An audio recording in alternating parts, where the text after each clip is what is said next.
رمضان مبارک میاشت هم راغله او په دې کې بیا هم ډېر کسان داسې بدبخته دي چې هغه که روژه ماته کړي هماغه ګناه ورسره وي، په حج له لاړ شي هم دا ګناه ورسره وي، په مخکې صف کې کښېنېږي هم دا ګناه ورسره وي، که کعبې ته لاړ شي هم ګناه ورسره وي.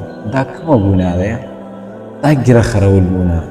دا داسې ګناه ده چې جومات ته ځي هم دا ګناه به رسوي، چې کعبې ته لاړ شي هم دا ګناه به رسوي، مدینې ته لاړ شي هم ګناه به رسوي، چې قبر ته لاړ شي هم دا ګناه به در سره وي. او چې د نبي کریم صلی الله علیه وسلم مخې ته ودرېږي هم دا ګناه به در سره وي. دا داسې یو ګناه ده.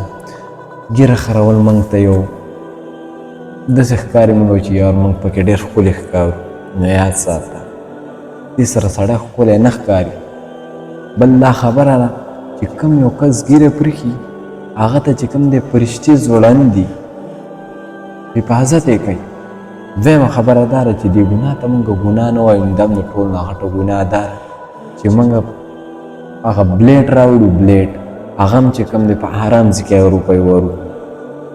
موږ دا سوچ کوو چې یار موږ یې ډمانو له ورکوم، دا غلط ځای کې هم دا روپۍ ولګولې، یا چې کوم دی په زنا کې هم ولګولې دا هم غلط ځای کې ولګولې، یا شراب هم پرې وڅښل دا هم غلط ځای کې هم ولګولې.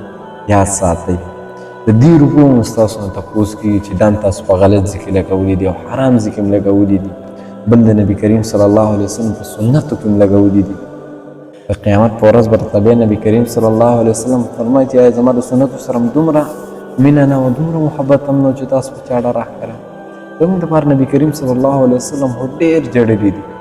خو بل حدیث هم راځي چې کوم یو کس ګورې زما سنت نه یو پرېږدي، سنت نه کوي، نو هغه زما امتي نه دی. من رغب عن سنتي فلیس، څوک چې زما سنت نه کوي دا زما امتي